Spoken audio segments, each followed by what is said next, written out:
Hi everyone. तो आज की इस वीडियो में हम पीबी शैली के ode to the west wind को कवर करने वाले हैं, डिस्कस करने वाले हैं। पीबी शैली का स्टार्ट कर दिया था क्योंकि पीबी शैली का अभी हमने कल ही की वीडियो में देखा है।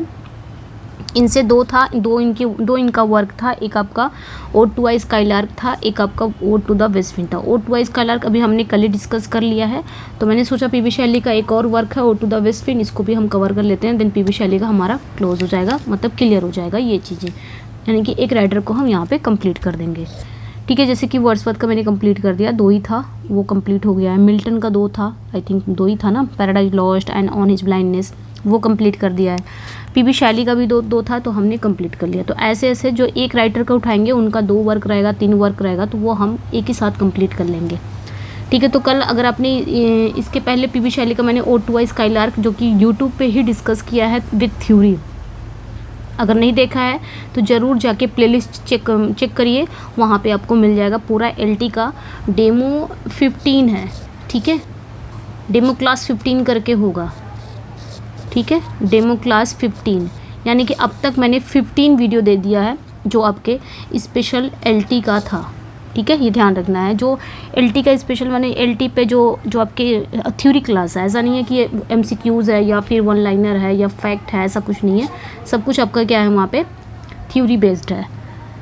आज ये 16 रहेगा, डेमो 16, जो आपके एलटी के लिए बेस्ट है, एलटी के लिए ही रहेगा। और ये भी पूरी थ्योरी क्लास है। तो थ्योरी क्लास चलती रहेगी, लेकिन तभी तक चलती रहेगी जब आपका सपोर्ट बना रहेगा। ठीक है, आप लोग सब्सक्राइब नहीं करते हो ना लाइक करते हो, देखती हूँ लाइक बहुत कम है, जो कि आपको फ्री सेशन दिया जा रहा है उसके बाद भी।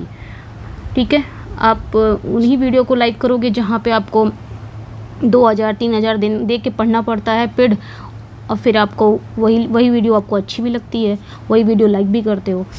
खैर, कम से कम इतना है कि अगर आपको फ्री कोई दे रहा है, फ्री सेशन करा रहा है और आपके एग्ज़ाम के पॉइंट ऑफ व्यू से करा रहा है, एग्ज़ाम को रख के करा रहा है, अब फ्री सेशन अब तक 16 वीडियो दे चुका है विथ थ्योरी बेस्ड यूट्यूब पे। वैसे तो मिलना मुश्किल है यूट्यूब पे कि एक सीक्वेंस से आपको पूरा 15 या 16 वीडियो दिया जा रहा है, लेकिन अगर कोई कर रहा है आपके लिए तो आपका भी फ़र्ज़ बनता है कि आप लाइक करो, शेयर करो, सब्सक्राइब करो, फीडबैक दो। ये सब आपका वो फ़र्ज़ बनता है।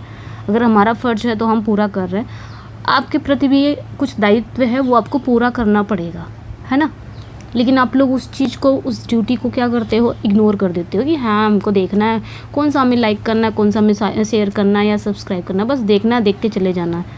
तो इतने भी मुझे नहीं लगता, इतने भी क्या बोलते हैं उसको, ठीक है, तो इतने भी इनग्रेटिट्यूड ना बनो, थैंकलेसनेस मत बनिए आप लोग कि आपको कोई फ्री दे रहा है तो अपना देख लिया और लाइक भी नहीं किया। कितने बच्चे ऐसे हैं जो देखते हैं और लाइक नहीं करते हैं, चले जाते हैं।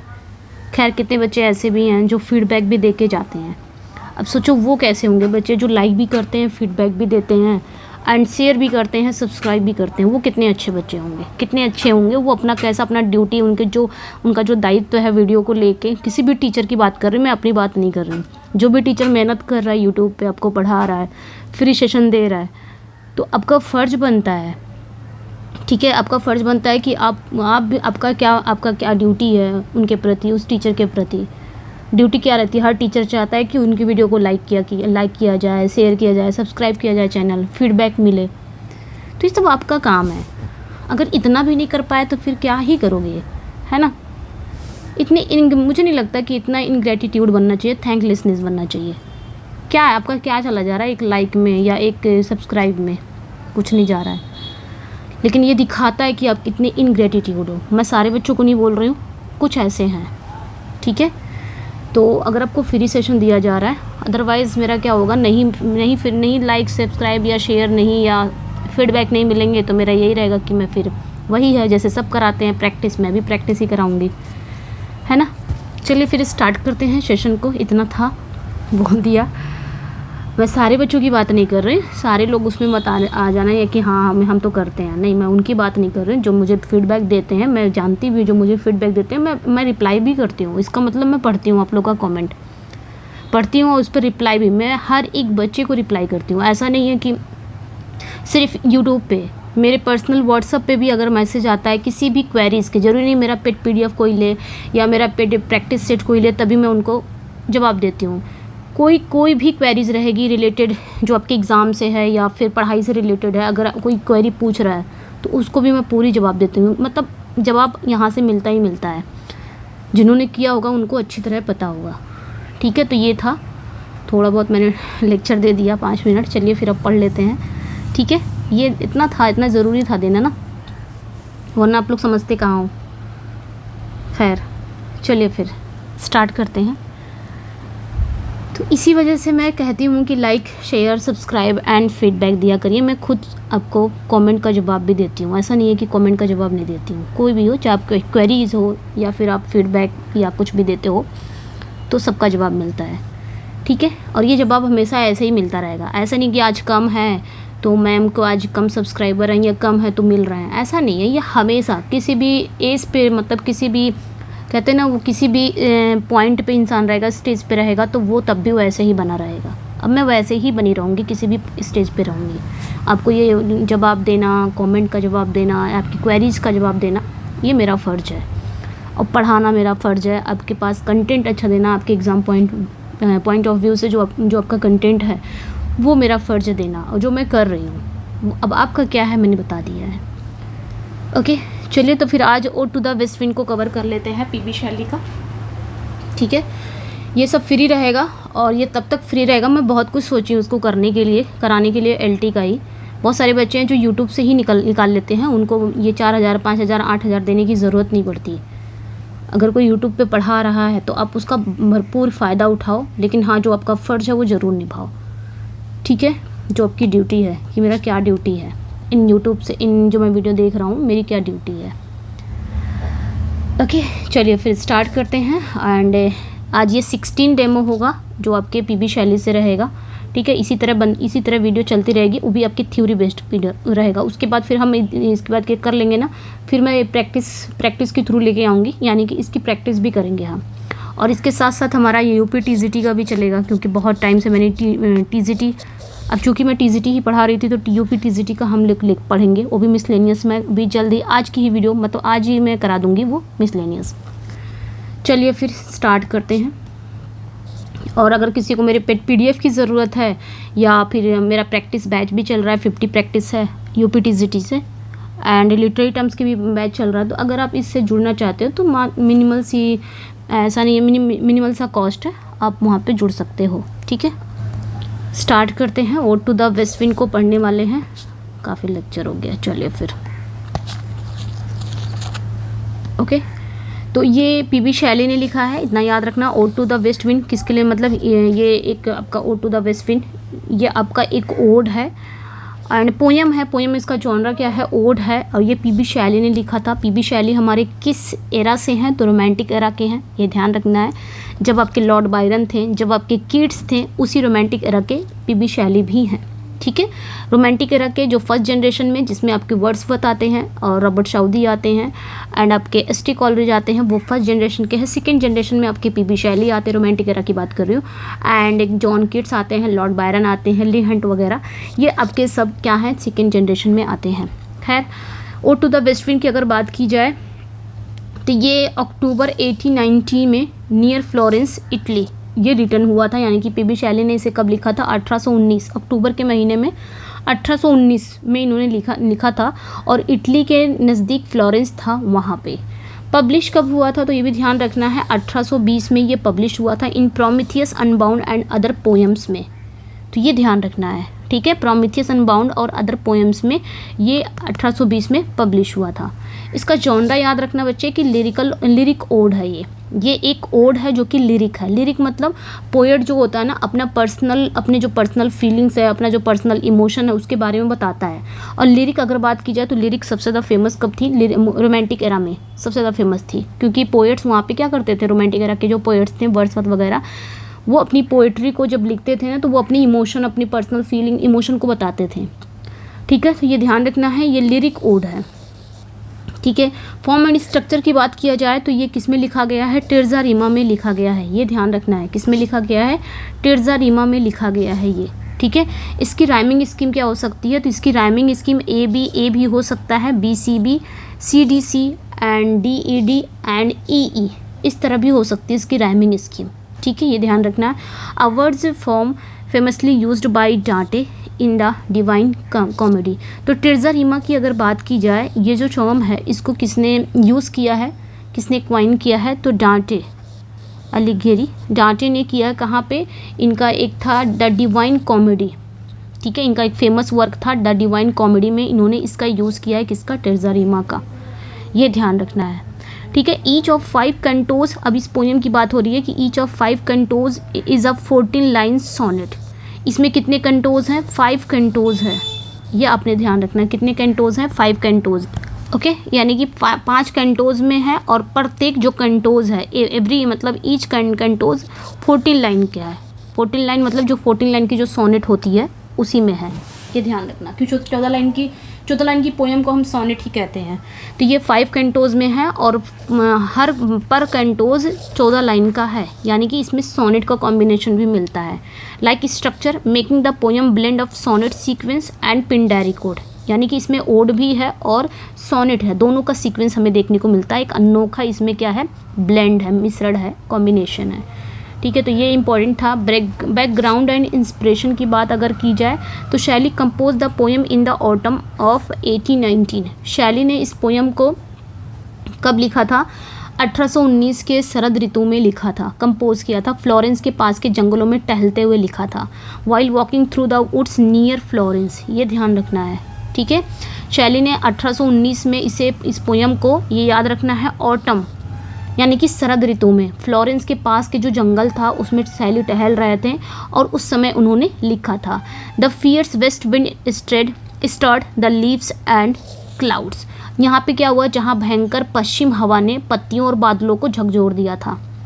ठीक है, तो यहाँ पे इटली के पास फ्लोरेंस है ना, वहाँ के जंगलों में ये टहल रहे थे और टहलते हुए इस पोएम को इन्होंने लिखा था।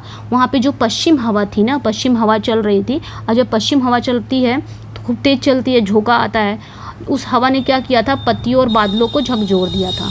ठीक है, तो ये बात कर रहे हैं। नेक्स्ट पॉइंट पे आएंगे, the political atmosphere of Europe was turbulent, revolution, repression and the aftermath of the Napoleonic Wars. यहाँ पे क्या कहा जा रहा है कि उस समय यूरोप का राजनीतिक माहौल कैसा था, बहुत ही आसान था, यानी कि यूरोप का जो पॉलिटिकल एटमॉस्फेयर था वो बहुत आसान था, यानी कि revolution, क्रांतियाँ, repression, Daman and Napoleon के युद्धों के बाद के परिणाम कैसा था, राजनीतिक जो माहौल था वो आसान था, क्रांतियाँ हो गई थी, दमन हो गया था, नेपोलियन का युद्ध हो गया था, उसके बाद का परिणाम ये था कि राजनीतिक माहौल आसान था। Shelley shows himself as a radical voice for liberty yearning for changes.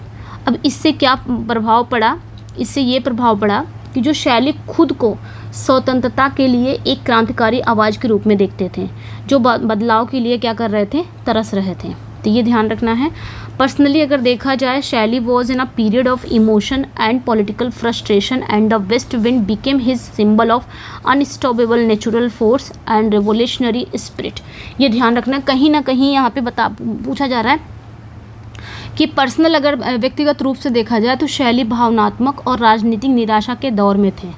ठीक है, बहुत ही इमोशनल और पॉलिटिकल फ्रस्ट्रेशन में थे अगर पर्सनल देखा जाए शैली का, तो पीबी शैली का।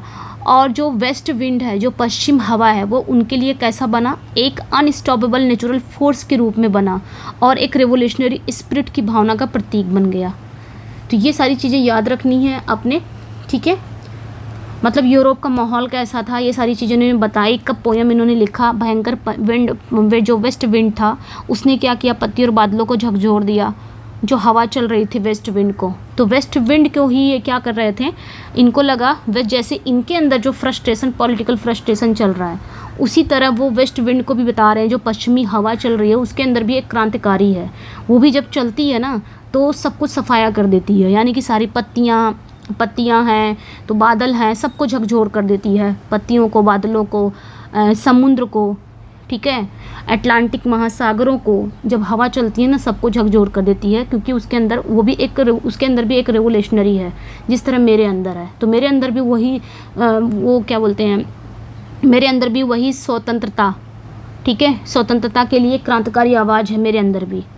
तो अपनी तुलना कुछ इस तरह वो पश्चिमी हवा से करते हैं। ठीक है, तो आगे भी पोयम में हम पढ़ेंगे। थीम्स एंड सिंबॉलिज्म की बात करें तो डिस्ट्रक्शन एंड रेजिनरेशन है इसमें, यानी कि विनाश और पुनर्जनन है। यानी कि जो the west wind is both destroyer and preserver, यानी कि वेस्ट विंड को इन्होंने एक ही समय में क्या कहा है कि वेस्ट विंड क्या है, यानी कि जो पश्चिमी हवा जब बहती है तो किसी के लिए डिस्ट्रॉयर बन जाती है और किसी के लिए प्रिजर्वर बन जाती है। तो आगे हम देखेंगे किसके लिए डिस्ट्रॉयर बन रही है, किसके लिए प्रिजर्वर बन रही है, मतलब किसको नुकसान पहुँचा रही है और किसको संरक्षक दे रही है, यानी कि किसको सेव कर रही है। ठीक है, ये हम देखेंगे। नेचुरल पावर्स भी है इसमें, ठीक है, नेचर की शक्ति है, यानी कि हवा जो है वो अनटेम्ड हो जाती है। हवा एक बेलगाम है, हवा को कोई लगाम नहीं दे सकता है।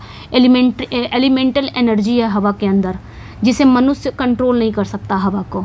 फिर पोएटिक इंस्पिरेशन क्या है, अब पोएटिक इंस्पिरेशन भी हवा से मिलता है, उस पश्चिमी हवा से, यानी कि शैली हवा को क्या कह रहे हैं, शैली हवा को मेटाफर ऑफ पोएटिक इमेजिनेशन, यानी कि शैली हवा को पोएटिक इमेजिनेशन के लिए एक रूपक के रूप में देखते हैं, जो कैसा है, जो कैसी है, पावरफुल है, वाइल्ड है एंड ट्रांसफॉर्मेटिव है। उन्हें एक रूपक के रूप में देखते हैं, एक मेटाफर के रूप में देखते हैं। किसे, हवा को। जो हवा कैसी है, बहुत ही शक्तिशाली है, बहुत ही जंगली है, बहुत ही परिवर्तनकारी है। ठीक है, पॉलिटिकल रेवोल्यूशन देखा जाए अगर तो wind is symbol of sweeping change that can clear away corruption and operation, यानी कि जो हवा है वो व्यापक बदलाव का प्रतीक है, जो क्या करती है, जो करप्शन एंड ऑपरेशन को दूर करती है हवा। ठीक है, इमॉर्टैलिटी ऑफ आइडियाज़ को अगर देखा जाए तो विचारों की अमरता है हवा। शैली चाहते क्या थे, शैली चाहते थे कि उनके जो शब्द हैं, यानी कि उनके शब्द राख और चिंगार, यानी कि एसेस एंड स्पार्क की तरह दुनिया भर में बिखर जाए और लोगों के मन में आग लगा दे। आगे हम देखते हैं। ठीक है, लिटरेरी डिवाइस इसमें क्या क्या यूज़ हुआ है, तो टेर्जा रीमा में है ही है। अलिट्रेशन एंड असोनेंस का यूज़ हुआ है, वाइल्ड वेस्ट विंड, इसमें अलिट्रेशन एंड असोनेंस का यूज़ हुआ है। बाकी पर्सोनिफिकेशन है, the wind is given human and divine qualities, यहाँ पे इन्होंने विंड को क्या बोल दिया है कि ह्यूमन एंड डिवाइन क्वालिटीज़ इस विंड के अंदर है। तो मीन्स इसका मतलब भाई किसी के अंदर ह्यूमन और डिवाइन क्वालिटीज़ रहेगी तो इसका मतलब वो जागता हुआ इंसान है, तो इंसानों के अंदर होता है ना, विंड के अंदर तो नहीं, लेकिन विंड को बना दिया, इसका मतलब यहाँ पे इन्होंने मानवीकरण कर दिया है। इन्होंने इमेजरी का भी यूज़ इसमें किया है, vivid pictures of leaves storm clouds and sea evoke the sense, कई सारी इन्होंने इमेजरी का भी यूज किया है, पत्तियाँ, तूफान, बादल, समुद्र, इन सभी को उन्होंने एक लाइवली पिक्चर रीडर की इंद्रियों को जागृत करने के लिए यूज़ किया है। सिंबॉलिज्म का यूज़ किया है। आते हैं हम पोयम पे, समझते हैं इस पोयम में इन्होंने बोला क्या है। ठीक है, उसके बाद देखेंगे। चलिए इस पोयम को हम समझते हैं। पोयम 5 कैंटोज में है और पर कैंटोज 14 लाइन्स में है। तो कैंटो फर्स्ट देखेंगे, ये कैंटो फर्स्ट है। ठीक है, ये आपका कैंटो फर्स्ट है। और कैंटो फर्स्ट क्या होता है, जानते ये पोयम जो है, ये पोयम बहुत ही शक्तिशाली, यानी कि ये पोयम शक्तिशाली वेस्ट विंड को एक प्रार्थना है। यानी कि पोयम जो जब पीबी शैली इसको लिखते हैं ना, तो वो उस वेस्ट विंड से एक प्रार्थना करते हैं जो शक्तिशाली है। पीबी शैली को लगा कि जो हवा चलती है ना, पश्चिमी हवा जो चलती है, बस पश्चिमी हवा की बात कर रहे हैं, ये वहाँ उड़ जंगल में घूम रहे हैं, इटली के फ्लोरेंस जंगल में, वहाँ पे वो हवाएं चल रही हैं और उस हवा से वो हवा को लग रही है ये कितनी क्रांतिकारी है कि अपने साथ क्या क्या चीज़ों को झकझोर दे रही है। तो उसी हवा से ये पूरी पोयम इन्होंने लिखा है। ठीक है, प्रार्थना करते हैं। शैली इस हवा को केवल एक नेचुरल शक्ति नहीं बल्कि एक बदलाव, विनाश और नए जीवन का प्रतीक मानते हैं। ये नहीं है कि एक नेचुरल शक्ति है, यानी कि एक नेचुरली बस हवा बह रही है। इस हवा बहने से क्या क्या बदलाव होते हैं नेचर में, क्या क्या विनाश आते हैं और कौन सा नया, किसको नया जीवन मिलता है इस पश्चिमी हवा चलने से। ठीक है, ये ध्यान रखना है।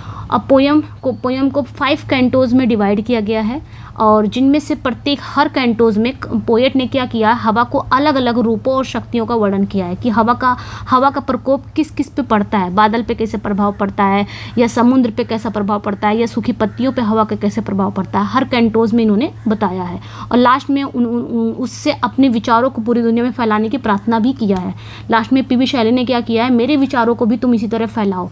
किससे, हवा से इन्होंने आग्रह किया है, रिक्वेस्ट किया है कि जैसे तुम फैलाती हो हर चीज़, तुम आती हो सारी चीज़ों में बदलाव आ जाता है, उसी तरह मेरे विचारों को भी तुम दुनिया में फैला दो। ये हवा से प्रार्थना करते हैं। तो कुछ इस तरह है। तो आके देखते हैं कैंटो की फर्स्ट कैंटो की अगर हम बात करेंगे, अब ज़्यादा नहीं है, जल्दी इसको पढ़ लेते हैं। कहते हैं, O wild west wind thou breath of autumn's be, मतलब हे जंगली पश्चिमी हवा, ठीक है। ये डायरेक्ट एड्रेस कर रहे हैं, यहाँ पे अपस्ट्रॉफी है, डायरेक्ट एड्रेस कर रहे हैं। ओ वाइल्ड वेस्ट विंड, हे जंगली पश्चिमी हवा, thou breath of autumn's wing, तुम पतझड़ के मौसम की सांस हो।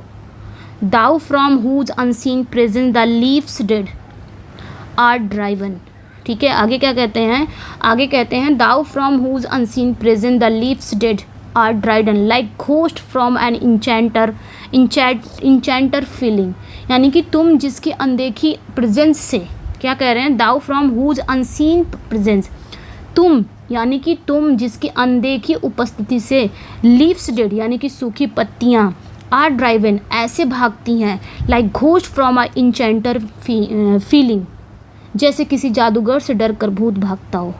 मतलब तुम्हारी अनदेखी प्रेजेंस है, मतलब तुम दिखाई तो देती नहीं हो, तुम्हारी जब अनदेखी प्रेजेंस आती है ना, खूब जो मतलब आती है हवा बह के, जो सूखी पत्तियां वो ऐसे भागती हैं जैसे किसी जादूगर से डरकर कोई भूत भागता हो।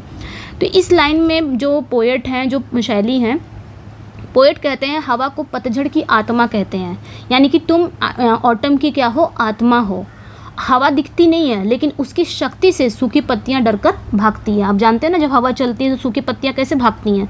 आप अप्रैल के महीने में देखो, मार्च अप्रैल के महीने में वो चलती है, लू चलती है ना, कितना तेज़ चलती है। बाग बगीचे में देखो कि जितनी पत्तियां, सूखी पत्तियां रहेंगी, कैसा उड़ के कहीं और चली जाएंगी, पूरा आंगन साफ कर देती हैं जब हवा चलती है। तो वही चीज़ यहाँ पे पीबी शैली हवा को कह रहे हैं कि हवा के अंदर इतनी शक्ति है कि वो सबको झकझोर कर देती है।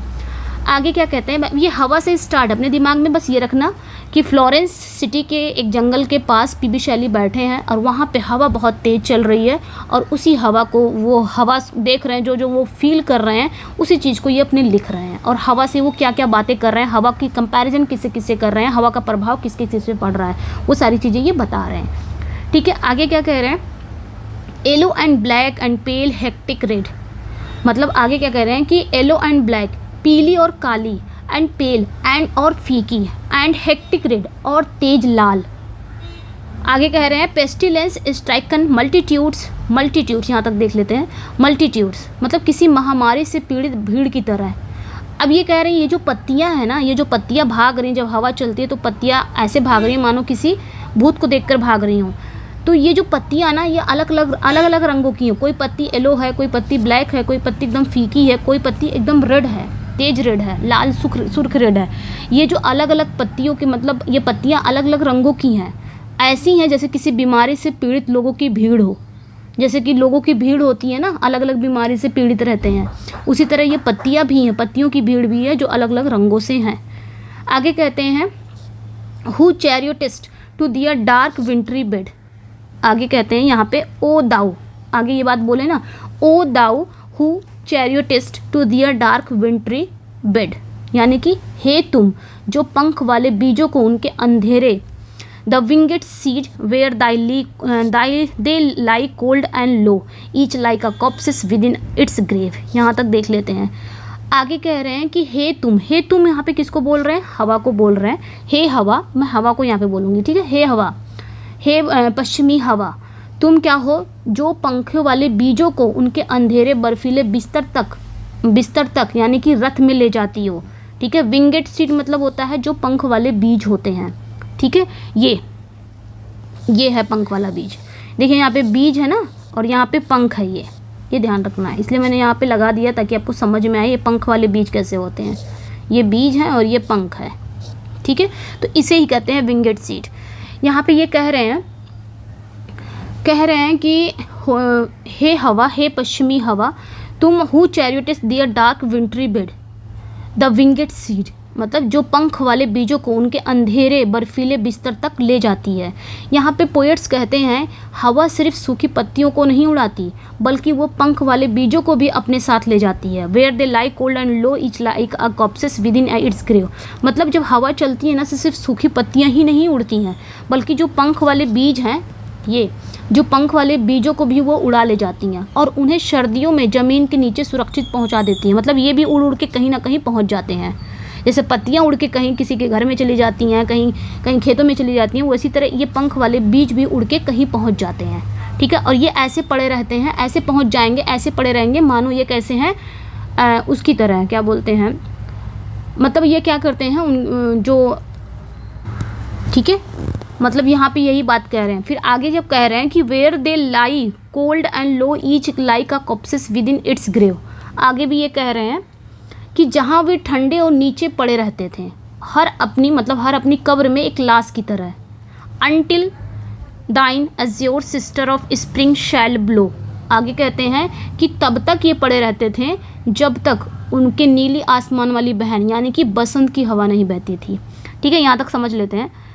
समझ में आया लाइन? ये पत्तियों को ही कह रहे हैं कि जब हवा चलती है तो सिर्फ सूखी पत्तियां ही नहीं उड़ती थी, बल्कि ये पंख वाले बीज को भी अपने साथ ले जाती। भाई हवा चलती तो बहुत सारी चीज़ें चली जाती हैं, लेकिन उन्होंने कुछ कैटेगराइज कर दिया। पत्तियों के साथ इन्होंने सूखे बीज का भी नाम ले लिया, मतलब पंख वाले बीज का भी नाम ले लिया कि ये उन्हें भी उड़ा ले जाती है। और उड़ा के कहाँ लेके चली जाती है? उड़ा के उन्हें सर्दियों में ज़मीन के नीचे कहीं सुरक्षित पहुँचा देती है।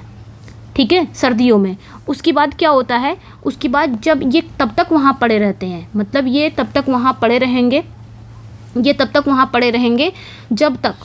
जब तक फिर से, यानी कि ये अपनी कब्र में ऐसे पड़े रहेंगे, कब्र में एक लाश की तरह, जैसे एक कब्र में एक लाश पड़ी रहती है, उसी तरह ये भी उस जगह पर ऐसे पड़े रहेंगे जब तक नीले आसमान वाली बहन यानी कि बसंत की हवा नहीं चलती है। समझ में आया? बसंत की हवा जब चलेगी तब जाके ये इनके अंदर एक फूल पत्तियाँ उभरेंगे। ठीक है, आगे कहते हैं, आगे की भी लाइन ले लेते हैं, भी समझ में आएगा। Her clarion over the dreaming earth and feel driving sweets but like flocks. ठीक है, flocks to feed in air. आगे कहते हैं her clarion over the dreaming earth and feel, यानी कि अपनी तुरही सोती हुई धरती पर, with living hue and odours plain and hill, और मैदानों और पहाड़ियों के जीवंत रंगों और सुगंधों से भर नहीं देती। ठीक है, with living hue and orders plain and hill, जब तक कि भर नहीं देती। अब यहाँ पे वो कह रहे हैं, पोएट जो हैं वो कह रहे हैं कि ये जो बीज है ना, इनको भी उड़ा ले जाती है, पत्तियों को भी उड़ा ले जाती हैं। और ये बीज ना सर्दियों में ज़मीन के नीचे एक डेड बॉडी की तरह पड़े रहते हैं, यानी कि मृत लाश की तरह पड़े रहते हैं, जब तक कि बसंत की हवा आकर इन्हें जगा नहीं देती और इनसे नए फूल और पौधे नहीं उगते। मतलब जब ये गर्मियों में जब ये पश्चिमी हवा चलती है ना, तो पश्चिमी हवा के साथ साथ क्या क्या चीज़ें को उड़ा ले जाती है अपने साथ, पत्तियों के साथ साथ ये किसको उड़ा ले जाती है? ये पंख वाले बीजों को भी उड़ा ले जाती है और ले जाके कहीं ऐसी जगह डाल देती है, ज़मीन के नीचे सुरक्षित पहुंचा देती है। मतलब इनको कोई नुकसान नहीं होता, ये तब तक वहाँ पड़े रहेंगे, लाइक एक कब्र की तरह, एक डेड बॉडी की तरह वहाँ पड़े रहेंगे। जैसे एक डेड बॉडी पड़ी रहती है, वो तब तक वहाँ पड़े रहेंगे जब तक बसंत की हवा नहीं चलेगी, जब तक बसंत नहीं आ जाएगा। बसंत में क्या होता है कि सारे फूल पौधे क्या हो जाते हैं, सारे पौधे क्या हो जाते हैं, उनमें जान आ जाती है, उनमें सब फूल निकलने लगते हैं, पौधे उगने लग जाते हैं। तो ये कहीं ना कहीं ये हवा ले जाके एक सुरक्षित जगह पर रख देती है इन सबको। और जब बसंत आता है तो इनके अंदर एक फूल, मतलब नए नए फूल और पौधे उगाते हैं। तो यहाँ पे तो कहीं ना कहीं ये किसका काम की है? प्रिजर्वर का काम करती है। कौन? हवा। अब आगे क्या बोलते हैं? Wild spirit which art moving everywhere. अब आगे कहते हैं वाइल्ड, जंगली आत्मा, विच आर्ट मूविंग एवरीवेयर, यानी कि हे जंगली आत्मा जो हर जगह घूम रही हो, तुम हर जगह घूम रही हो। Destroyer and preserver hear o hear, यानी कि तुम डिस्ट्रॉयर भी हो और तुम प्रिजर्वर भी हो, तुम विनाश भी पहुंचाती हो। जब तुम चलती हो ना तो कितना सारी चीज़ें विनाश हो जाती हैं, कितना डिस्ट्रॉय हो जाती है चीज़ें, और तुम प्रिजर्वर भी हो, तुम संरक्षक भी हो, कितने लोगों को तुम सुरक्षित पहुंचा देती हो, जिस तरह इस पौधे को। ठीक है, पंख वाले बीज को तुम सुरक्षित पहुंचा दी। समझ में आया? अब इस वाले कैंटोज में आते हैं। ये सेकंड कैंटो है। सेकंड कैंटो पे क्या होता है कि जो हवा चलती है ना, हवा का जो चलना, जो पश्चिमी हवा चलती है तो उस पर आकाश का कैसे प्रभाव होता है, आकाश पर यानी कि स्काई पर हवा का प्रभाव कैसे होता है। अब इन्होंने यहाँ पे स्काई की बात किया है सेकंड कैंटोज में, यानी कि जो पश्चिमी हवा चलती है तो उसका आकाश पर कैसा प्रभाव पड़ता है। अब यहाँ पे ये क्या कहते हैं सेकंड कैंटोज में?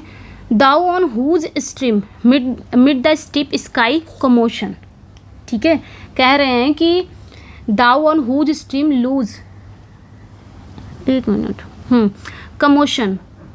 फिर आगे कहते हैं, ठीक है, कहते हैं दाउ ऑन हुज स्ट्रीम, मतलब तुम जिसकी धारा पर, mid the steep sky commotion, loose clouds like earth decaying leaves are shed, मतलब ढीले बादल धरती की सड़ती हुई पत्तियों की तरह झड़ते हो तुम। Shook from the tangled boughs of heaven and ocean. आगे क्या कहती हैं कि shook from the tangled boughs of heaven and ocean, मतलब जो स्वर्ग और महासागर की उलझी हुई शाखाओं से हिलाकर गिराए गए हो। किसकी बात कर रहे हैं? ये आकाश की बात कर रहे हैं कि जब हवा चलती है। अब यहाँ पे पोएट ना कल्पना करते हैं कि बादल भी पत्तियों की तरह ही होता है, जो आकाश होता है, जो बादल होता है ना। यहाँ पे इन्होंने क्लाउड्स को कहा है, ठीक है। स्काई में जो क्लाउड्स होते हैं, आकाश में क्लाउड्स की ही बात कर रहे हैं कि क्लाउड्स पर कैसा प्रभाव होता है जब पश्चिमी हवा चलती है, हवा का प्रभाव क्या पड़ता है। तो कहते हैं पोएट यहाँ पे कल्पना करते हैं कि बादल भी पत्तियों की तरह होते हैं, जिन्हें हवा आसमान और समुद्र रूपी पेड़ों की शाखाओं से झाड़ रही हो। जब हवा चलती है तो मानो लगता है कि बादल भी क्या है, पेड़ों की तरह। जैसे पेड़ों से पत्तियां झड़ रही हैं, वैसे बादल भी कहीं ना कहीं झड़ रहे हैं आसमान और समुद्र से। आगे कहते हैं angels of rain and lightning, ठीक है। आगे कह रहे हैं कि angels of rain and lightning, यानी कि बारिश और बिजली के दूत, देयर आर स्प्रेड, ठीक है, देयर आर स्प्रेड, हर तरफ फैले हुए हैं, on the blue surface of thine ईयरी surge like the bright air uplifted from the head, ठीक है। तो यहाँ पे जो पोएट है ना, वो अब यहाँ पे हवा को क्या कह रहे हैं, क्लाउड, यानी कि जब हवा चलती है तो क्लाउड पे कैसा असर होता है, कैसा प्रभाव पड़ता है। जब पश्चिमी हवा चलती है वसंत ऋतु में, तो कैसा ये क्लाउड पर, बादल पर कैसा प्रभाव डालता है। कहते हैं दाउ ऑन हुज स्ट्रीम, यानी कि ए हवा तुम वो धारा हो, mid the steep skies commotion, यानी कि ए हवा तुम वो धारा हो जिसकी तेज लहर पर loose clouds like earth decaying leaves are shed, यानी कि ए हवा तुम वो धारा हो जिसकी तेज लहर पर आकाश की उथल पुथल के बीच एक ढीले ढाले बादल ऐसे बिखर जाते हैं जैसे धरती पर सड़ते हुए पत्ते, ठीक है। तो यहाँ पे जो पोएट है ना, यहाँ पे पोएट पश्चिमी हवा की कल्पना आकाश में बहने वाली एक तीव्र नदी, यानी कि एक धारा के रूप में कर रहे हैं। यानी कि जो पश्चिमी हवा है ना, उसकी कल्पना किससे कर रहे हैं, आकाश में बहने वाली एक धारा के रूप में कर रहे हैं। जैसे ज़मीन पर ये हवा सूखे पत्तों को उड़ा ले जाती है, वैसे ही आकाश में ये बादलों को क्या करती है, पत्तों की तरह बिखेर देती है जब हवा चलती है, ठीक है। जैसे ये ज़मीन पर पत्तों को बिखेर देती है, उसी तरह बादलों में जाती है जब ये हवा चलती है ना, तो बादल भी क्या होते हैं, बादलों को भी क्या करती है, पत्तों की तरह बिखेर देती है। तो यहाँ पे इन्होंने बादलों की तुलना किससे की है, डिकेइंग लीव्स से की है, ये ध्यान रखना है। यानी कि बादल की तुलना सड़ते हुए पत्तों से की गई है, जो विनाश और पतन का प्रतीक है। आगे कहते हैं shook from the tangled boughs of heaven and ocean, यानी कि ये बादल स्वर्ग और महासागर की उलझी हुई शाखाओं से हिलाकर झाड़े गए। ऐसा मालूम पड़ता है जब हवा चलती है तो हवा भी क्या करती है, बादलों को पत्तों की तरह बिखेर देती है। मानो ये जो बादल हैं ये हेवन यानी कि स्वर्ग और महासागर की उलझी हुई, यानी कि स्वर्ग और महासागर की उलझी हुई शाखाओं से हिलाकर झाड़े गए हैं। तो यहाँ पे पोएट का बहुत ही सुंदर कल्पना वो करते हैं। क्या कल्पना करते हैं, कभी यहाँ पे सोचते हैं कि ये बादल कहाँ से आते हैं आखिर, फिर वो कल्पना करते हैं जहाँ आकाश यानी कि जहाँ हेवन एंड ओशन मिलते हैं, यानी कि क्षितिज हॉरिजेंटल, वो पूछते हैं बादल आखिर कहाँ से आते हैं, कल्पना करते हैं। तो शायद उनका कल्पना ये है कि हेवन और यानी कि आकाश और समुद्र मिलते हैं, यानी कि क्षितिज, वहाँ पेड़ों की शायद कोई उलझी हुई विशाल शाखाएं होंगी, टेंगल्ड एंड बक्स होंगे, और जब पश्चिमी हवा चलती है तो इन्हीं शाखाओं को हिलाकर बादलों के रूप में पत्तों को झाड़ देती है, बारिश हो जाता है, कुछ इस तरह, ठीक है। इन्होंने ऐसा ये कल्पना कर रहे हैं पीबी शैली कि आखिर ये बादल कहाँ से बन रहे हैं, कैसे बादलों पे कैसा प्रभाव पड़ रहा है, हवा का जब पश्चिमी हवा चलेगी तो बादलों पे कैसा प्रभाव। तो इनको ऐसा लगता है शायद ये क्या पश्चिमी जब हवा चलती है तो बादल पे कैसा प्रभाव करता है, ये क्या करते हैं बादलों को पत्तों की तरह बिखेर देते हैं। और बादल क्या है, एक सड़ते हुए पत्तों की तरह है। जिस तरह पत्ते ज़मीन पर हवा क्या करती है, लीव्स को बहा ले जाती है, सड़ते पत्तों को बहा, उसी तरह वो बादल पे भी क्या करती है, बादलों को भी पत्तों की तरह बिखेर देती है। फिर ये कल्पना करते हैं कि शायद बादल कैसे बनते हैं, तो शायद समुद्र और महासागर से मिलकर बनते हैं। ऐसा लगता है कि महासागर और समुद्र का एक क्षितिज होगा, वहाँ पे पेड़ों की कोई पेड़ होंगे, वहाँ पे कोई उलझी हुई शाखाएं होंगी, और जब ये हवा चलती है तो इन्हीं शाखाओं को हिलाकर बादलों को क्या किया जाता है, पत्तों को झाड़ दिया जाता है, बादलों के जो पत्ते हैं उसको झाड़ दिया जाता है, ठीक है। इस तरह वो कल्पना कर रहे हैं, इमेजिनेशन कर रहे हैं, ठीक है। आगे क्या कहते हैं, angels of rain and lightning, ये क्या करते हैं, ये बादल बारिश और बिजली के दूत हैं। ये बादल क्या है, रेन एंड लाइटिंग के एंजल्स हैं ये बादल। देयर आर स्प्रेड, आगे क्या कहते हैं, there are spread on the blue surface of thine ईयरी surge.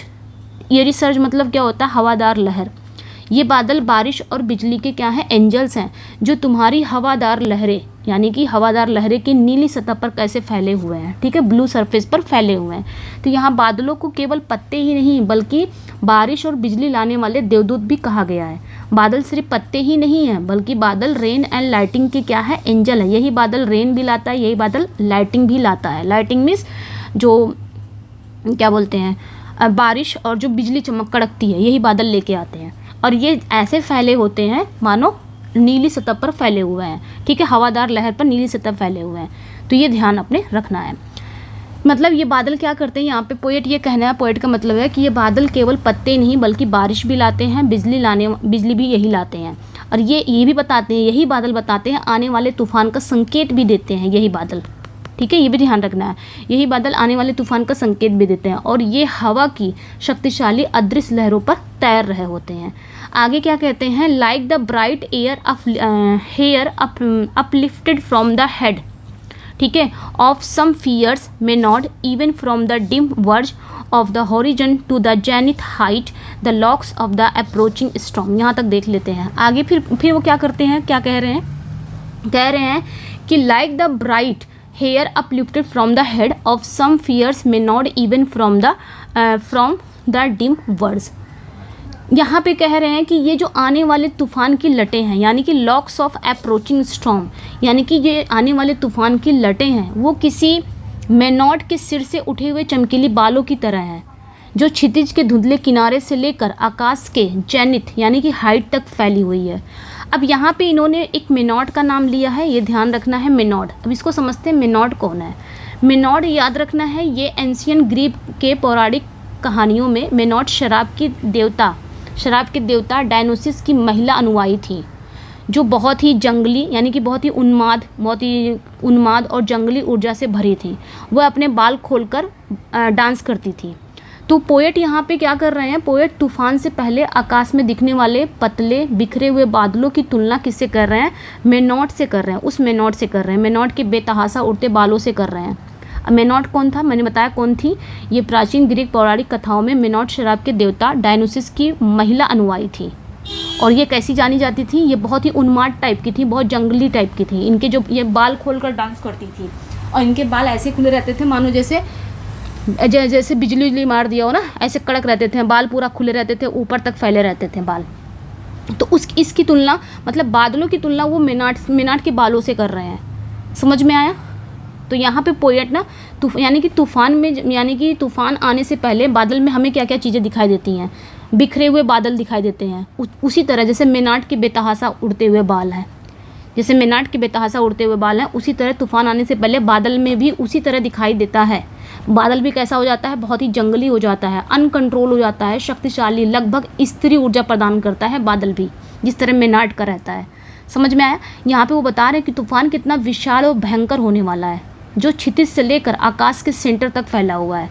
समझ में आया यहाँ तक। उन्होंने मेनॉट से इसकी मतलब बादल की तुलना मेनॉट के बालों से की है, ये याद रखना है। आगे क्या कहते हैं, Thou dirge of dying year to which this closing night will be the doom of the vast sepulchral vaulted with all thy congregated might। पहले इतना समझ लेते हैं। Thou dirge यानी कि हे हवा मरते हुए शालों का शोक गीत है, ठीक है। Of dying year to which this closing night यानी कि जो हवा है वो मरते हुए शाल का शोक गीत है। आगे क्या कहते हैं, will be the doom of vast sepulchral यानी कि जिसके लिए ढलती हुई रात एक विशाल स्पल्चरल यानी कि विशाल मकबरे का एक डूम बन जाएगी, यानी कि गुम्मद बन जाएगी। डूम मतलब क्या होता है, गुम्मद, ठीक है, गुम्मद, ये ध्यान रखना है। और स्पल्चरल मतलब होता है मकबरा।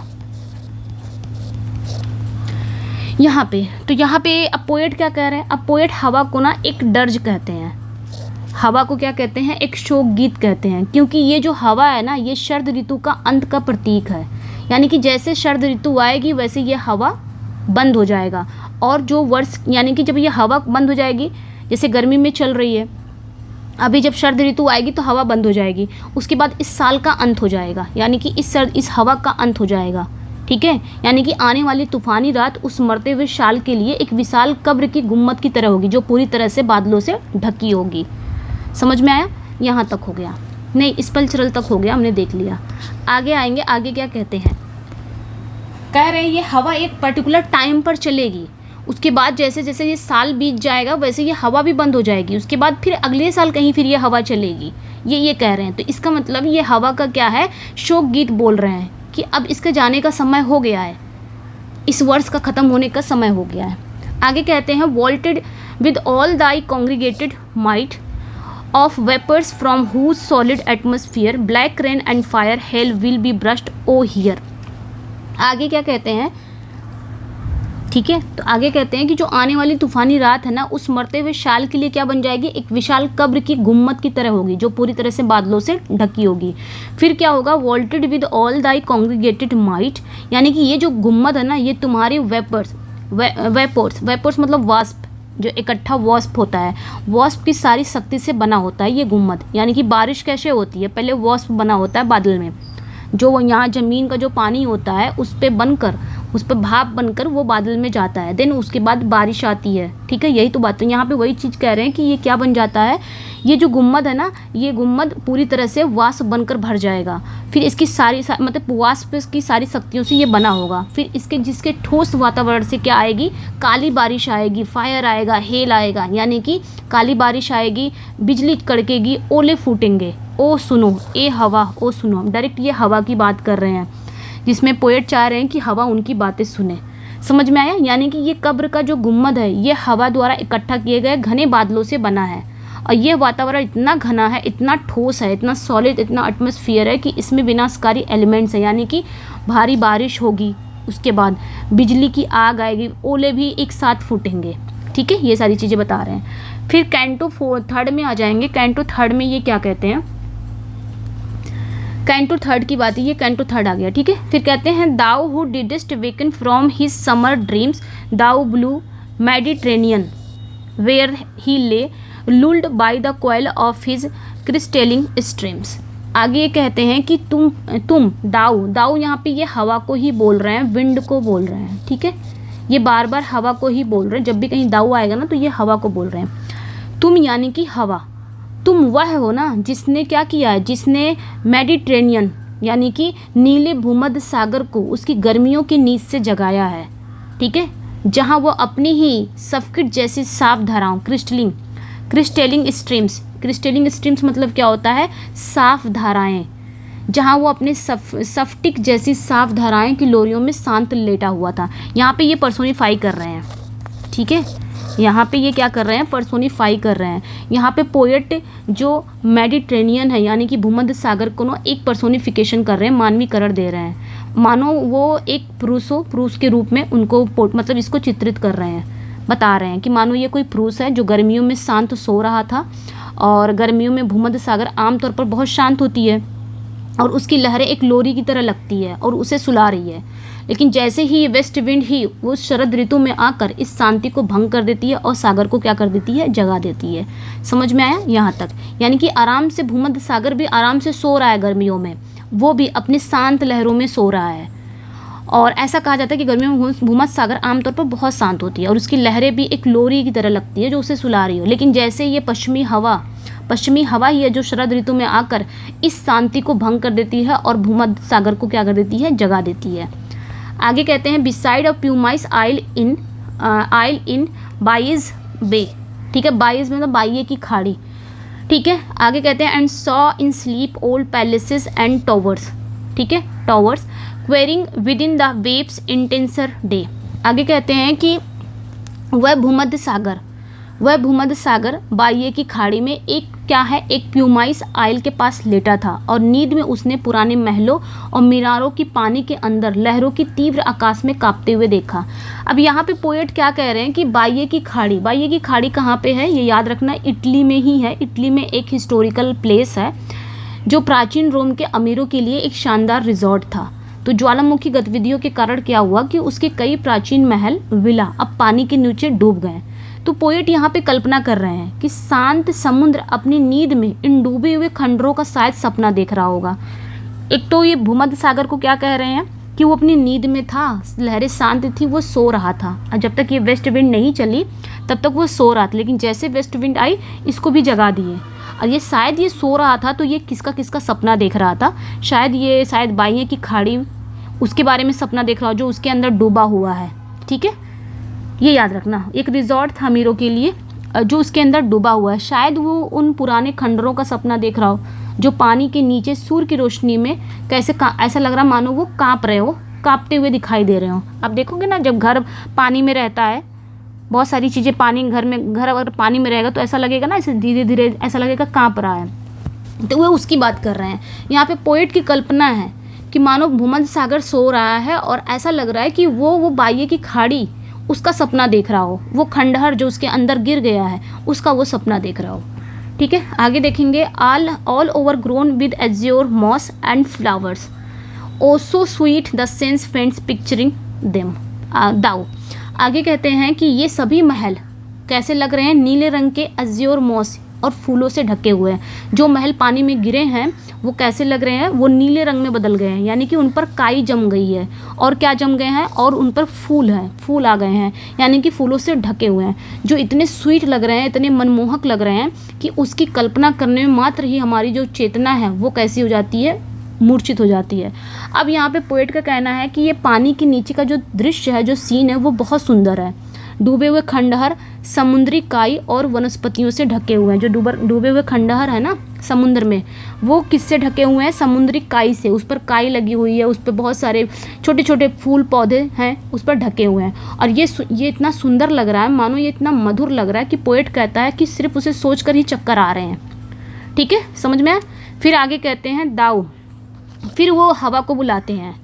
ठीक है, फिर हवा अचानक फिर से वो हवा को एड्रेस करते हैं, कहते हैं तुम, for whose path the Atlantic's level powers. फिर आगे कहते हैं कि तुम मतलब हवा।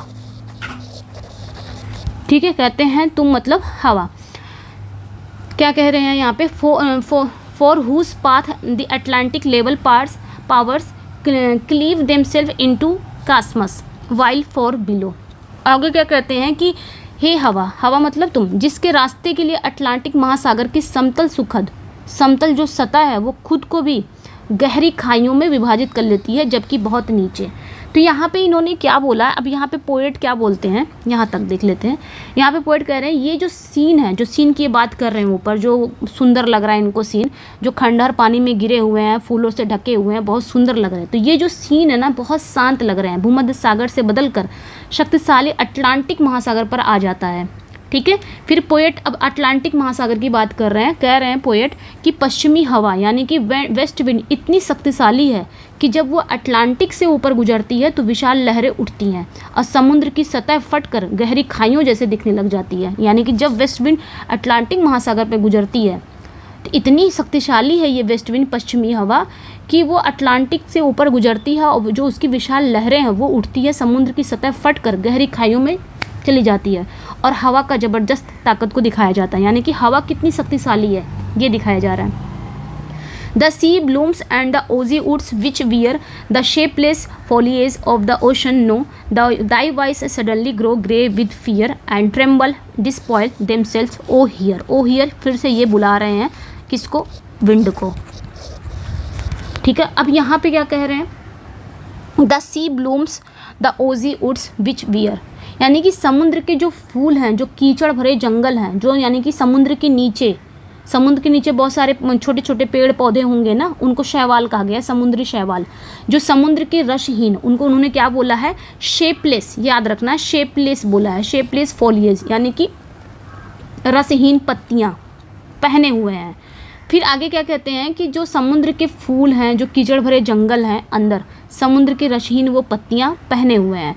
तुम्हारी यानी कि हवा की आवाज़ वो लोग क्या है, पहचानते हैं और जैसे जानते हैं और डर से अचानक अपने पीले पड़ जाते हैं और कांपते हुए अपने पत्ते गिरा देते हैं। ओ हवा सुनो।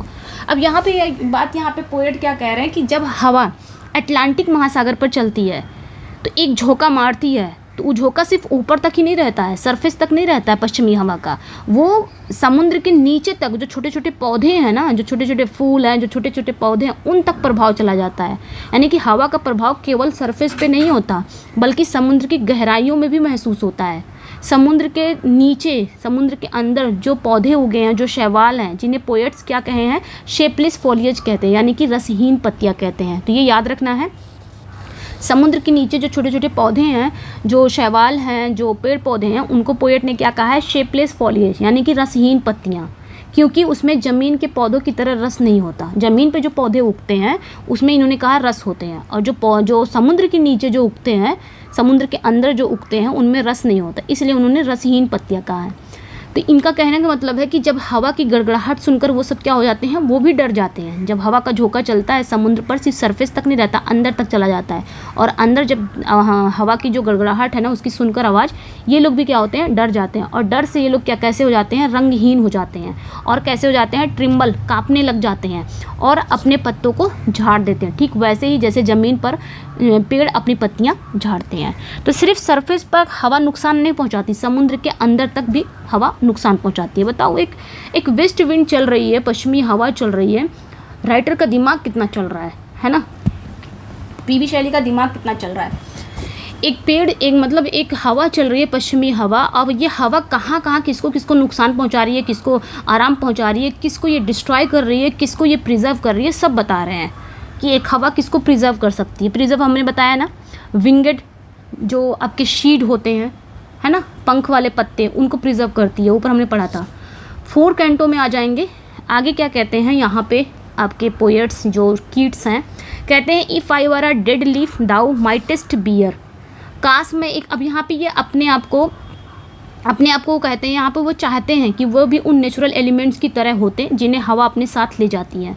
पोएट अपनी आवाज़, अपने पर्सनल दर्द को यहाँ पे बयान करते हैं और कहते हैं काश भी मैं भी इन नेचुरल एलिमेंट्स की तरह होता, मैं भी कोई समुद्र होता, मैं भी कोई हवा होता, मैं भी पत्ती होता, तो मुझे भी हवा अपने साथ ले जाती। तो यहाँ पे ये 4th कैंटो में यही बोल रहे हैं कि if I were a dead leaf thou mightest bear, काश मैं एक सूखा पत्ता होता जिसे तुम उड़ा ले जाती। If I were a swift cloud to fly with thee, काश मैं एक तेज बादल होता जो तुम्हारे साथ उड़ता। A wave to pant beneath thy power and share the impulse of thy strength। आगे क्या कहते हैं, काश मैं लहर होता जो तुम्हारी शक्ति के नीचे हाफता और तुम्हारी शक्ति के आवेग को फील करता। Only less free than thou। आगे क्या कहते हैं, Only less free than thou, ओ अनकंट्रोलेबल। आगे क्या कहते हैं कि ओ हवा की शक्ति को सीधे वो अनुभव करना चाहते हैं और उसके द्वारा कंट्रोल होना चाहते हैं। यानी कि वो चाह रहे हैं कि जैसे हवा अनकंट्रोल है ना, वैसे वो चाह रहे हैं कि मेरे अंदर भी वही शक्ति आ जाए, हवा की तरह ही हवा की शक्ति मेरे अंदर भी आ जाए और मैं हवा के द्वारा कंट्रोल हूँ। जैसे हवा क्या करती है, पत्ते को, बादल को, लहर को, सबको ले जाती है, उसी तरह मैं भी, काश मैं भी नेचुरल कोई एलिमेंट्स होता, मुझे भी ले जाती।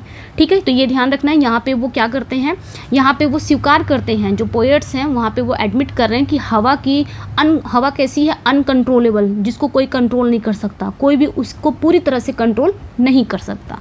If even I were as my boyhood and could be the comrade of thy wandering over heaven। over heaven आगे क्या कहते हैं, as then went to outstrip the sky speed scarcely seemed a vision। यहाँ तक देख लेते हैं, ठीक है, विजन तक।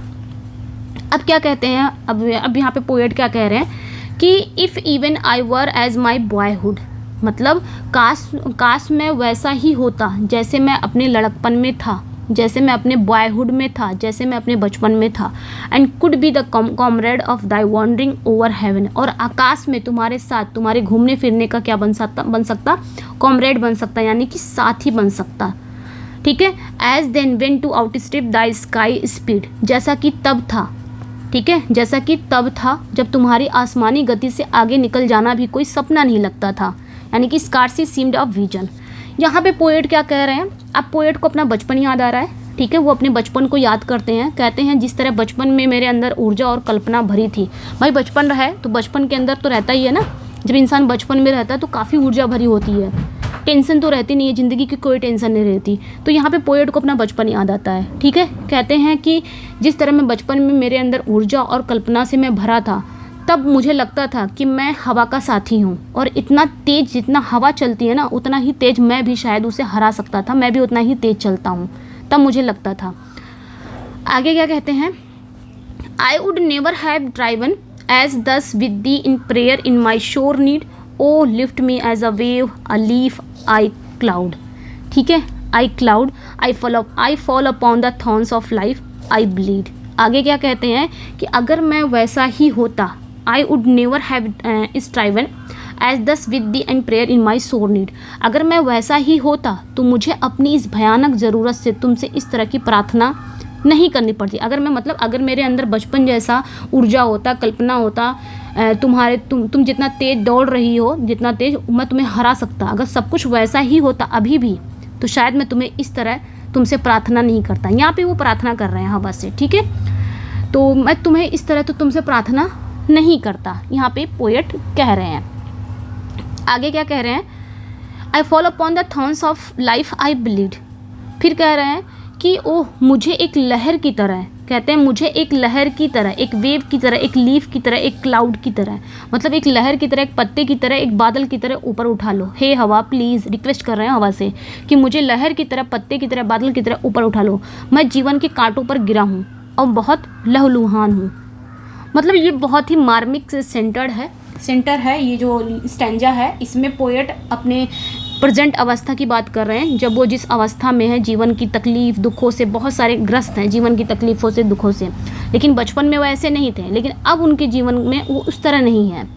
तो यहाँ पे वो बोल रहे हैं, पोएट कहते हैं कि अगर उसमें अब भी बचपन जैसी शक्ति या लिबर्टी होती, आज़ादी होती, तो वो इस तरह गिड़गिड़ाते नहीं तुम्हारे सामने। मैं अपनी वर्तमान दयनीय स्थिति का खुलासा करता हूँ, वो जीवन की कठिनाई, मतलब मैं अपनी जीवन की कठिनाइयों से बहुत घायल हूँ, बहुत पराजित महसूस कर रहा हूँ। मेरी प्रार्थना है कि हवा मुझे इस पीड़ा से ऊपर उठाए। समझ में आया? यानी कि प्रेजेंट में जो मैं इस समय जो इस स्टेज पर हूँ, मैं बहुत जीवन से थक गया हूँ, बहुत कठिनाइयों से घिर गया हूँ, बहुत घायल हूँ, बहुत पराजित फील कर रहा हूँ। मेरी प्रार्थना तुमसे है, ए हवा मुझे भी ऊपर उठाओ। ठीक है, यहाँ पे बोल रहे हैं, A heavy weight of hours had changed and bowed one to like the tameless, swift and proud। आगे क्या कर रहे हैं, समय के भारी बोझ ने उसे भी जंजीरों से जकड़कर झुका दिया। मतलब समय के जो भारी बोझ ने मुझे क्या कर दिया है, जंजीरों से चेन कर दिया, यानी कि जंजीरों से जकड़कर झुका दिया है। जो कभी मैं भी तुम्हारी तरह कैसे था, कभी मैं भी टेमलेस था तुम्हारी तरह, बहुत तेज़ था तुम्हारी तरह, बहुत प्राउडी था तुम्हारी तरह, जैसे आज तुम बहुत टेमलेस हो, स्विफ्ट हो, प्राउड हो। हवा को कह रहे हैं, एक टाइम मेरा भी था जब मैं बचपन में था, ये टाइम मेरा भी था। आज मैं थोड़ा सा जिम्मेदारियों में क्या हो गया हूँ, समय के भारी बोझों से मैं एकदम, समय के भारी बोझों ने मुझे क्या कर लिया, जंजीरों से जकड़ कर झुका दिया है। मतलब जो ज़िंदगी में जी रहा हूँ, ज़िंदगी के दुख तकलीफ़ कठिनाइयों ने मुझे झुका दिया, लेकिन एक टाइम मेरा भी था, मैं भी तुम्हारी ही तरह था। कैसा था, टेमलेस, स्विफ्ट एंड प्राउड था। ठीक है, अब कैंटो 5 में आ जाते हैं। कैंटो 5 में क्या कहते हैं, इसको भी जल्दी से देख लेते हैं। Make me thy lyre even as the forest is. यहाँ पे अब डायरेक्ट वो क्या कह रहे हैं, रिक्वेस्ट कर रहे हैं उसी हवा से, बार बार कह रहे हैं make me thy lawyer. Lawyer मतलब वाद्य यंत्र, ठीक है, वाद्य यंत्र होता है जो जिससे वीणा बजाया जाता है। ठीक है, अब यहाँ पे वो हवा से कह रहे हैं कि ओह ए हवा, मेक मी दाई लायर, यानी कि मुझे अपनी वीणा बना लो, मुझे अपनी वाद्य यंत्र बना लो। Even as the forest is, जैसे जंगल हो। What if my leaves are falling like its own, तो क्या हुआ अगर मेरे पत्ते भी उसी यानी कि जंगल की तरह झड़ रहे हैं। The tumult of thy mighty harmonious will take from the booth a deep autumnal tone. तो क्या हुआ, कह रहे हैं तो क्या हुआ अगर मेरे पत्ते भी उसी जंगल की तरह झड़ रहे हैं। तुम्हारी शक्तिशाली जो संगीत हैं, संगीत यानी कि जो हारमोनियस, उसकी जो कोलाहल, हम दोनों यानी कि मुझ में और जंगल से एक गहरा पतझड़ का टोन निकलेगा और दुख में भी मधुर होगा। अब यहाँ पे पोइट कह क्या रहे हैं, ठीक है, यहाँ तक देख लेते हैं, कहाँ तक, सैडनेस तक है, स्वीट दो इन सैडनेस तक है। ठीक है, यहाँ पे पोएट क्या कह रहे हैं, अब पोएट अब हवा से ना अपने कह रहे हैं, हवा से कह रहे हैं कि मुझे अपना वाद्य यंत्र बनाने के लिए कह रहे हैं कि मुझे अपना वाद्य यंत्र बना लो, अपनी वीणा बना लो। जैसे हवा जंगल से जब गुजरती है तो एक संगीत पैदा करती है, वैसे वो चाह रहे हैं पोएट कि हवा जब गुजरे ना तो मेरे माध्यम से गुजरे। यानी कि पोएट यहाँ पे चाह रहे हैं कि वैसे ही वह यानी कि हवा कवि के माध्यम से बोले, हवा भी पोएट के माध्यम से बोले, जैसे वो जंगल से गुजरती है तो एक संगीत पैदा करती है, उसी तरह हवा पोएट के माध्यम से बोले। अब यहाँ पे वो स्वीकार कर रहे हैं कि वो पतझड़ के जंगल की तरह कमज़ोर हैं। जिस तरह जंगल पतझड़ का मौसम आता है, जंगल अपने सारे पत्ते झाड़ देता है, उसी तरह मैं भी क्या हूँ, जंगल की तरह, उस पतझड़ के जंगल की तरह कमज़ोर हूँ। लेकिन मानते हैं कि इस दुख में भी मैं एक गहरी सुंदरता और संगीत है। ठीक है, आगे कहते हैं be thou spirit fierce my spirit be thou me impetuous one. ठीक है, आगे कहते हैं हे प्रचंड आत्मा, हे प्रचंड, हे भयानक आत्मा, तुम मेरी आत्मा बन जाओ, हे हवा, हे वेगवान, तुम मैं बन जाओ। अब यहाँ पे ना पोएट ना क्या कह रहे हैं, यहाँ पे पोएट अब कह रहे हैं कि अपने आप मतलब अपना और हवा को एक साथ मतलब एक होने के लिए कह रहे हैं कि मैं तुम बन जाओ, तुम मैं बन जाओ, इस तरह की कुछ। यानी कि पोएट का जो हवा का जो प्रभाव हो पोएट पे क्या पड़ा है, इसमें ये कह रहे हैं। ठीक है, पोएट चाहते हैं कि हवा की जो शक्ति है, जो शक्तिशाली है प्रचंड भावना पूरी तरह से मुझ में समा जाए हवा की। कहते हैं drive my dead thoughts over the universe. ठीक है, like withered leaves to quicken a new birth. फिर आगे कहते हैं and by the incantation of this verse scatter as from an unextinguished earth hearth. फिर ashes and sparks my words among mankind. यहाँ पे क्या कहते हैं कि drive my dead thoughts over the universe, यानी कि मेरे मृत विचारों को पूरे ब्रह्मांड में सूखे पत्तों की तरह उड़ा दो। Like a withered leaves to quicken a new birth, ताकि एक नए जन्म को गति मिल सके।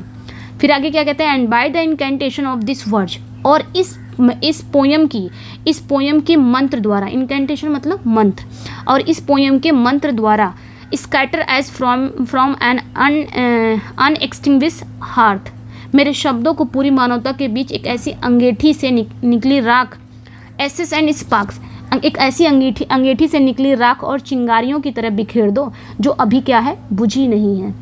यहाँ पे पोएट क्या कह रहे हैं, यहाँ पे पोएट ना अपना असली पर्पज मतलब पोएट का असली पर्पज सामने आता है। वो चाहते हैं कि हवा उनके विचारों को दुनिया भर में फैलाए।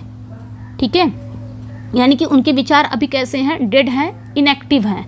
तो वो चाह रहे हैं कि दुनिया भर में जैसे हवा पूरी दुनिया भर में फैलती है ना, चलती है, तो उसी तरह वो चाह रहे हैं, इसलिए कह रहे हैं कि तुम में मैं बन जाऊं, तुम मतलब मेरी जो विचार है, अगर मैं तुम में मैं बन जाऊं या मैं तुम में रहूं, तो क्या होगा इससे कि तुम मेरे विचारों को पूरी दुनिया में फैलाओगी। तो वो कह रहे हैं कि मेरे विचार चाहे भले डेड हैं, चाहे भले इनएक्टिव है, लेकिन मैं चाहता हूँ कि दुनिया भर में तुम मेरे विचारों को फैलाओ, ताकि नए विचारों और क्रांति को जन्म दे सकें। वह अपनी पोयम को एक मंत्र मानते हैं, एक इंकेंटेशन मानते हैं अपनी पोयम को, इस पोयम को। ठीक है, एक इंकेंटेशन, एक मंत्र मानते हैं, और अपने शब्दों को क्या मानते हैं, राख और चिंगारी। तो राख भले ही डेड है, राख क्या है, भले ही जलकर ख़त्म हो गई है, लेकिन चिंगारी तो क्या है, चिंगारी में नई आग लगाने की क्षमता होती है। तो यहाँ पे ये बात बोल रहे हैं। ठीक है, हवा से कह रहे हैं कि तुम मेरे विचारों को फैलाओ पूरी दुनिया में, ताकि नए विचार और क्रांति का जन्म हो सके। ये याद रखिएगा। ठीक है, तो अपनी पोयम को वो क्या मान रहे हैं, इंकेंटेशन मानते हैं, और अपने शब्दों को वो राख और चिंगारी मानते हैं। भले कहते हैं राख भले ही डेड हो चुकी है, लेकिन चिंगारी में नई आग लगाने की क्षमता जरूर होती है। फिर कहते हैं यहाँ पे be through my lips to unawakened earth the trumpet of a prophecy O wind if winters comes can spring be for behind. आगे क्या कहते हैं कि मेरे होठों के माध्यम से इस सोई हुई दुनिया के लिए एक भविष्यवाणी का बिगुल बन जाओ, ए हवा। अगर तुम इस ऑटम में आती हो, मतलब अगर तुम इस सर्दी के मौसम में आती हो, मतलब इस विंटर्स में आती हो, तो क्या वसंत पीछे रह सकता है, आगे बोल रहे हैं। तो यहाँ पे पोएट क्या चाहते हैं, यहाँ पे पोएट कह रहे हैं कि पोएट चाहते हैं कि वो हवा के माध्यम बनकर दुनिया को जगाने वाली भविष्यवाणी करें। और कविता के लास्ट में वो क्या बोल रहे हैं, सबसे फेमस लाइन है ये, if winter comes can spring be behind, सबसे फेमस लाइन है। ठीक है, तो यहाँ पे विंटर का मतलब क्या हो गया, यहाँ पे याद रखना है, विंटर का मतलब डेथ, विंटर का मतलब दुख। ठीक है, सैड, दुख, दर्द, ये याद रखना है। स्वतंत्रता, क्रांति का प्रतीक है ये। डेथ है, सैड है, जो दुनिया की सारी तकलीफ़ें हैं वो विंटर की बात कर रहे हैं। जो इंसानों के जीवन में सारी तकलीफ़ें होती हैं ना, वो यानी कि एक दुख, तकलीफ़, उत्पीड़न, निराशा की बात है। ठीक है, निराशा भी मैं यहाँ पे लिख दे रही हूँ, निराशा। ये सारी विंटर है, विंटर, यहाँ पे विंटर का मतलब यही हुआ, विंटर यहाँ पे इन सभी का सिंबल है, ठीक है। तो ये कह रहे हैं, और यहाँ पे स्प्रिंग का मतलब क्या हो गया, आशा, यानी कि होप, ठीक है, होप का, लिबर्टी का, यानी कि स्वतंत्रता का, लिबर्टी का, क्रांति का प्रतीक है, पुनर्जन्म, रीबर्थ, ठीक है। तो यहाँ पे ये क्या कह रहे हैं कि यहाँ पे ये कह रहे हैं, मतलब एक आशा कर रहे हैं कि अगर इफ़ विंटर कम्स, यानी कि अगर शीत ऋतु आती है, can spring be for behind, क्या वसंत बहुत पीछे रह सकता है। तो कभी यहाँ पे चाहते हैं कि वह हवा के माध्यम बनकर दुनिया को जगाने वाली भविष्यवाणी करें, ठीक है। यहाँ पे ये कह रहे हैं कि अगर हमारे जीवन में दुख, तकलीफ, उत्पीड़न सब है, तो इसके बाद हमें एक आशा करेंगे ना, एक आशा क्या करेंगे कि इसके बाद कुछ अच्छा होगा हमारी लाइफ में, है ना, यही तो करते हैं। तो यहाँ पे इस पोयम में यही है कि अगर आपके जीवन में विनाश और कठिनाई का समय चल रहा है, यानी कि सर्दी, विनाश और कठिनाई का समय चल रहा है, तो ये पक्का निश्चित है कि उसके बाद एक आशा, एक नवीकरण का टाइम भी ज़रूर आएगा, यानी कि स्प्रिंग ज़रूर आएगा। तो ये इसी सार्वभौमिक, इसी यूनिवर्सल और आशावादी संदेश के साथ पीबी शैली अपनी पोयम को समाप्त करते हैं। समझ में आया? तो ये थी पोयम, बस जो उन्होंने वेस्ट विंड को देख के बहुत सारी चीज़ें इन्होंने बोली, वेस्ट विंड को देख के, है ना, कि क्या क्या इनके दिमाग में आया, क्या क्या चला। तो सबसे फेमस लाइन है और सबसे आशावादी लाइन है, ठीक है। इसका मतलब ये हुआ कि दुख और कठिनाई के बाद हमेशा क्या होता है, आशा, नवीनीकरण और खुशी का आना निश्चित होता है आपकी लाइफ में, किसी की भी लाइफ में। तो एक कहते हैं ना, एक ऑप्टिमिस्टिक लाइन के साथ पोयम अपनी यहाँ पे क्या करते हैं, ये फिनिश करते हैं। तो कैसा लगा? ये थी वेस्ट विंड, ठीक है। मतलब वेस्ट विंड को वो देख रहे हैं, पश्चिमी हवाएं चल रही हैं और उससे वो कहाँ कहाँ, मतलब एक हवा क्या क्या कर सकती है, एक हवा के अंदर कितना रेवोल्यूशनरी है एक हवा, उसी तरह इनके अंदर भी रेवोल्यूशनरी थॉट है, क्रांतिकारी है। जिस तरह एक हवा के अंदर क्रांतिकारी है, वो क्या क्या चीज़ें बदल देती हैं, किसके लिए डिस्ट्रॉयर बनती है, किसके लिए वो बनती है, प्रिजर्वर बनती है। उसी तरह मेरे अंदर भी एक क्रांतिकारी थॉट है, काश मैं भी हवा बन जाता, या हवा तुम मेरे में आ जाओ, या मुझे भी अपने साथ ले लो, तो मेरे भी विचारों को तुम पूरी दुनिया में फैला दोगी। इस तरह की बातें हैं। तो दुनिया में क्या आ जाएगा, एक क्रांतिकारी, एक बदलाव आ जाएगा। इस तरह की ये बात करते हैं। तो कैसा लगा, अपना फीडबैक ज़रूर दीजिएगा। ये थी काफ़ी बड़ी पोयम थी, 5 कैंटो में थी, और पर कैंटो कितने में था, 14 लाइन्स का था। तो सोनेट एंड ओड का कॉम्बिनेशन इसमें मिलता है। बाय बाय, ज़्यादा टाइम नहीं लूँगी। ओके, चलिए फिर मिलते हैं नेक्स्ट वीडियो में। फीडबैक, लाइक, शेयर, सब्सक्राइब जरूर करिएगा, और इसी तरह अगर मिलता रहा तो ये वीडियो बनती रहेगी, और ये थ्योरी की वीडियो बनती रहेगी, ठीक है, थ्योरी वीडियो। बाय बाय, मिलते हैं नेक्स्ट वीडियो में। Thank you for watching, bye bye.